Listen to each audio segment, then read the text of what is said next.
Hello student, आज हम पढ़ेंगे क्लास 11 का फिजिक्स और इसमें हम चैप्टर नंबर 2 पढ़ रहे थे। तो चैप्टर नंबर 2 हमारा यूनिट्स और मेजरमेंट। आज हम देखेंगे डायमेंशन जो हमने पढ़ी थी कि इनका इनका क्या क्या एप्लीकेशन है, कहाँ कहाँ पर ये यूज होती हैं। तो देखिए तीन तरह से हम इन्हें यूज कर सकते हैं। तो पहला है हमारा फर्स्ट है to convert a physical quantity from one system of units to another. एक सिस्टम ऑफ यूनिट से दूसरे सिस्टम ऑफ यूनिट में हम इसे कन्वर्ट कर सकते हैं। जैसे कि कोई वैल्यू हमें सीजीएस में दे रखी है तो हमें एमपीएस में कन्वर्ट करनी है, या एमपीएस में दे रखी है तो सीजीएस में कन्वर्ट करनी है। जैसे कि ऐसा समझिए आप, जैसा फोर्स दिया हुआ है, हमें फोर्स न्यूटन में दिया हुआ है, डाइन में पूछ रहा है, तो मतलब हमें एमपीएस से या एसआई सिस्टम भी बोल सकते हैं, एसआई से हमें सीजीएस में कन्वर्ट करना है या सीजीएस से एसआई में कन्वर्ट करना है। तो ये डायमेंशन की हेल्प से हम कर सकते हैं। सेकंड है हमारा to check the correctness of a given physical relation. एक फिजिकल रिलेशन दे दिया जाएगा, कोई इक्वेशन दे दी जाएगी और उसे चेक करके हमें डायमेंशन के थ्रू ये बताना है कि ये फॉर्मूला, ये इक्वेशन ठीक है या नहीं है। तो ये किस तरह से करेंगे ये हम आगे चल के देखेंगे। नेक्स्ट है हमारा to derive a relationship between different physical quantity. Different physical quantity होंगी और उन्हें हमें बता दिया जाएगा कि ये चीज इन इन चीजों पर डिपेंड करती है, तो एक नया फॉर्मूला ड्राइव करिए। तो हम फॉर्मूला ड्राइव करेंगे। तो ये तीनों चीजें हम एक एक करके देखते हैं और बहुत ही स्टेप बाय स्टेप देखेंगे, आसानी के साथ देखेंगे तो बहुत आसान लगेगा हमें। तो देखते हैं हम किस तरह से इन्हें करते हैं। अब हम देखते हैं कि डायमेंशन जो है हमारी उसकी क्या एप्लीकेशन है। तो फर्स्ट वाला हम देखते हैं पहले, to convert a physical quantity from one system of unit to another. एक सिस्टम ऑफ यूनिट से दूसरे सिस्टम ऑफ यूनिट में किस तरह से कन्वर्ट किया जाता है। तो देखिए फॉर्मूला होता है हमारा एक यूनिट का n1 u1 equal n2 u2। क्या है ये n1? क्या है n1? हमारी कोई न्यूमेरिकल वैल्यू है, 1 2 3 4 5 6 100 200 कोई भी हो सकती है। u1 क्या है हमारी यूनिट है।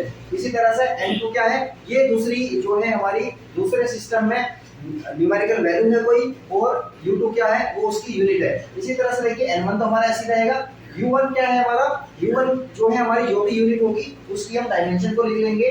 वो सपोज करिए m1 की पावर a पर m और l1 की पावर b पर, t1 की पावर c पर डिपेंड करता है। इसी तरह से देखिए n2 ऐसे रहेगा और m2 की पावर a पर, l2 की पावर b पर और T2 की पावर C पर ये डिपेंड करता है। तो देखिए इसे किस तरह से लिखेंगे, हमें N2 लिखना है तो N2 हम यहीं रहने देंगे और ये वाला पोर्शन कहाँ चला जाएगा, M1 के नीचे क्या आ जाएगा, M2 आ जाएगा, L1 के नीचे L2 आ जाएगा और T1 के नीचे T2 आ जाएगा और इनकी पावर सेम रहेगी और ये वाला N1 हमारा इधर रहेगा। तो देखिए N1 क्या आ गया हमारा, ये आ जाएगा हमारा m1 अपॉन m2 की power a, l1 upon l2 की power b, t1 upon t2 की पावर c। ये एक फॉर्मूला बन गया है हमारा। इसी फॉर्मूले की हेल्प से हम किसी भी जो है यूनिट को जो है कन्वर्ट कर सकते हैं। तो देखिए एक क्वेश्चन हमने लिया है ये, कन्वर्ट 1 जूल इनटू अर्ग।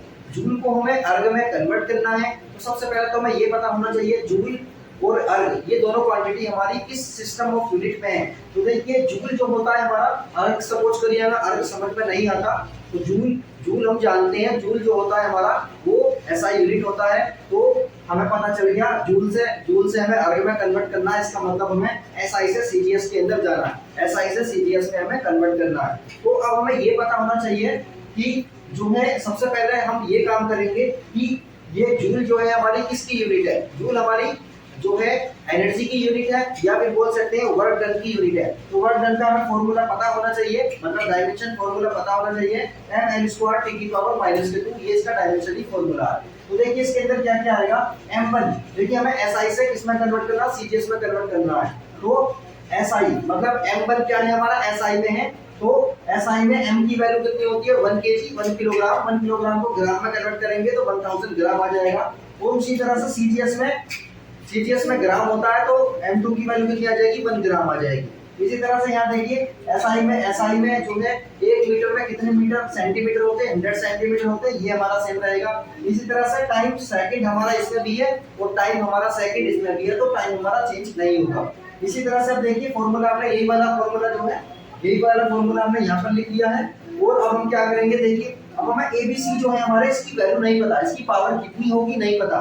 तो हम कहाँ से देखेंगे, ये W जो है हमारा वर्ग इस वाले फॉर्मूले से देखेंगे। देखिए m की पावर यहाँ पर कितना है 1 है, तो a के प्लेस पर यहाँ पर 1 लिख देंगे। इसी तरह से देखिए l का स्क्वायर है यहाँ पर, तो b की पावर कितना आ जाएगा 2 आ जाएगा और t की पावर -2 है तो c की पावर कितना आ जाएगा -2 आ जाएगा।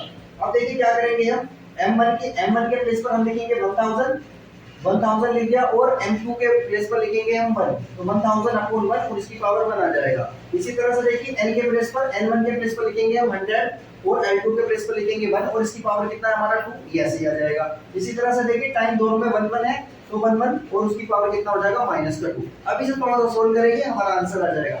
देखिए 1000 को क्या लिख सकते हैं, और देखिए यहाँ पर n1 कितना है हमारा 1 जूल, n1 कितना हमारा 1 जूल, तो 1 को कन्वर्ट करना है 1 जूल को, तो यहाँ पर 1 आ जाएगा। अब देखिए 1000 को क्या लिख सकते हैं, 10 की पावर 3 लिख सकते हैं, और 100 का स्क्वायर को क्या लिख सकते हैं, 100 को क्या लिख सकते हैं 10 का स्क्वायर, और 10 का स्क्वायर भी फिर स्क्वायर है, तो 10 की पावर 4 हो जाएगा। फिर 10 की पावर 4 हो गया, 1/1 को 1 और इसकी पावर -2, तो ये तो हमारा सोल्व करके 1 ही आना है। तो देखिए 10 की पावर 3 और 10 की पावर 4 जब ये ऐड होंगे तो 10 की पावर कितना बन जाएगा, 7 बन जाएगा। इसका मतलब हमारा फाइनल आंसर आएगा 1 जूल इक्वल होता है 10 की पावर 7 अर्ग के। तो इस तरह से हम एक यूनिट को दूसरी यूनिट में आसानी के साथ जो है कन्वर्ट कर सकते हैं। एक और एग्जांपल हम देखते हैं फोर्स वाला, कि न्यूटन को हम जो है डाइन में किस तरह से कन्वर्ट करते हैं। अब हम एक क्वेश्चन और देखते हैं, इसमें हमें करना है convert 1 dyne into newton. Dyne को हमें न्यूटन में कन्वर्ट करना है। अब हम इस बात का कैसे पता करेंगे कि एसआई से सीजीएस में जाना है या सीजीएस से एसआई में जाना है। तो देखिए हमें डाइन के बारे में अगर नहीं पता तो हम जानते हैं न्यूटन जो होता है हमारा वो एसआई में होता है, तो हमें पता चल गया है सीजीएस से हमें एसआई में जाना है, सीजीएस से हमें एसआई के अंदर जाना है। तो देखिए क्या करेंगे हम, ये न्यूटन जो होती है हमारी फोर्स, ये न्यूटन जो होता है किसकी यूनिट होती है, फोर्स की यूनिट होती है। तो फोर्स का फॉर्मूला होता है हमारा डायमेंशन फॉर्मूला mL की पावर -2। अब हम देखिए क्या करेंगे, हमें सीजीएस से एसआई में जाना है, तो देखिए हमें क्या करना है, कन्वर्ट करना पड़ेगा हमें। देखिए सीजीएस वाला तो हमारा ऐसे ही रहेगा, एसआई वाले को हम कन्वर्ट करेंगे।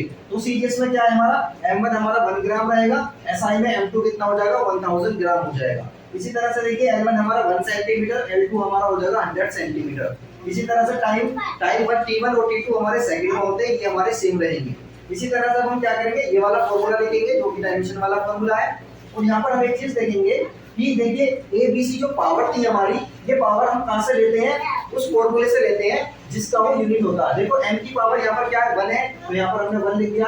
l की पावर यहाँ पर 1 है, तो यहाँ पर भी हम क्या लिख देंगे 1 लिख देंगे। इसी तरह से c की पावर -2 है, तो यहाँ पर भी t की पावर -2 आ जाएगा हमारा। अब ध्यान से देखिए m1 की वैल्यू कितनी है हमारी 1 ग्राम, m2 की वैल्यू है हमारी 1000 ग्राम, इस तरह से लिख देंगे। इसी तरह से n1 की वैल्यू हमारी 1 सेंटीमीटर, L2 की वैल्यू है हमारी 100 सेंटीमीटर। इसी तरह से हमारा टाइम T1 और ये दोनों के दोनों हमारे T1 T2 की वैल्यू 1 है। इसी तरह से देखिए ये देखिए कितना हो जाएगा 1/10 की पावर 3 हो जाएगा इंटू 1/10 की पावर 2 हो जाएगा, और इसकी वैल्यू तो हमारी 1 आती है। तो देखिए ये हो जाएगा 1/10 की पावर 5 हो जाएगा। जब ये ऊपर जाएगा तो 10 की पावर -5 हो जाएगा। अब देखिए फाइनल आंसर हमारा आ चुका है 1 डाइन हमारा इक्वल होता है 10 की पावर -5 न्यूटन के। तो इस तरह से हम कन्वर्जन आसानी के साथ कर सकते हैं, बस हमें उसका फॉर्मूला पता होना चाहिए और उसकी डायमेंशन हमें पता होना चाहिए, किस तरह से डायमेंशन लिखेंगे। और अब हमने ये देख लिया है कि अगर हम सीजीएस से एसआई में जाते हैं तो हमें नीचे वाली वैल्यू को चेंज करना होता है m2 वाली को, और अगर हम एसआई से सीजीएस में जाते हैं तो हमें ऊपर वाली वैल्यू को मतलब 1 वाली वैल्यू को हमें जो है कन्वर्ट करना होता है। इस तरह से हम आसानी के साथ फाइंड आउट कर सकते हैं। और उसके बाद हम देखेंगे इसका एप्लीकेशन देखेंगे, एप्लीकेशन नंबर 2 के डायमेंशन के थ्रू हम किस तरह से देख सकते हैं किसी फॉर्मूले को कि ये फॉर्मूला हमारा करेक्ट है या नहीं है। तो वीडियो को लाइक करें और चैनल को सब्सक्राइब करें, ज़्यादा से ज़्यादा शेयर करें, कमेंट करें, और जो है शेयर करना बिल्कुल भी ना भूलें और सब्सक्राइब भी करें।